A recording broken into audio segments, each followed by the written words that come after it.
It was a sight of no consequence until Little Turtle and his Miami Braves decided to ambush the small supply depot and Kentucky militiamen marching north from Fort Washington on the Ohio River in 1792.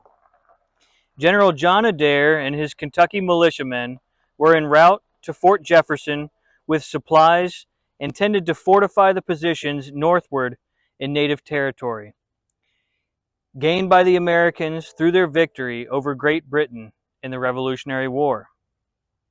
When ambushed, Adair's men found themselves locked in hand-to-hand combat outside the fort's walls, leaving 6 men killed and many others wounded, sending the Braves rushing down 7 Mile Creek in retreat. It was a victory for Little Turtle and an ambush that gained for his men horses and supplies needed to maintain their slipping grasp over the Miami homeland. Utilizing the Battlefield Restoration Grant with a bit of modification to fit a battlefield of the Northwest Indian War is a fitting opportunity to not only ensure the continued longevity of the battlefield site of Fort St. Clair in southwestern Ohio, but to also restore the site to the day of battle conditions to include the fort and accompanied armaments. The grant program provides up to 50% in matching funds for scoping or implementation grants, allowing preservationists, property owners, and local communities to define, articulate, and realize their shared vision for this special place. This restoration and preservation activity would show to residents and visitors the closeness of war to the local communities we feel so safe in today.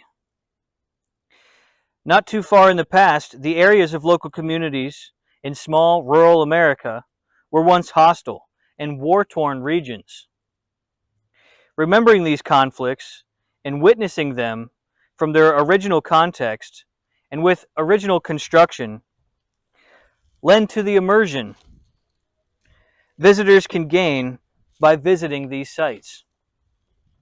Today, Fort St. Clair Park, owned and operated by the City of Eaton, functions as a walking track, frisbee golf course, Christmas celebration, playground, communal activity site, and historic battlefield and fort location.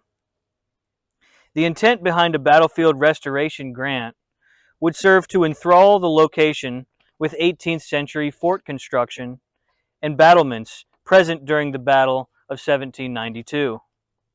In previous decades, the battlefield location was the site of the countywide Pioneer Days, where local artisans and living history actors would sell period-correct accoutrements and perform reenactments of the battle. Historical documentation and learning aids would bring educational benefits to those interested in learning about the battle's specific events and the whole of the Northwest Indian War.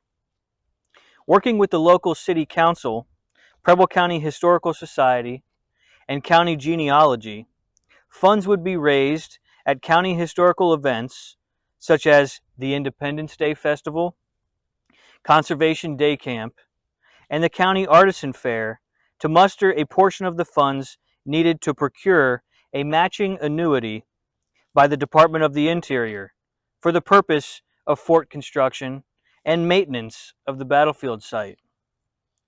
Battlefield restoration grants are administered using funds from the Land and Water Conservation Fund, which reinvests revenue from offshore oil and natural gas leasing to help strengthen conservation and recreation opportunities across the nation. It is important to reconstruct and restore the battlefields that make up the country we have today.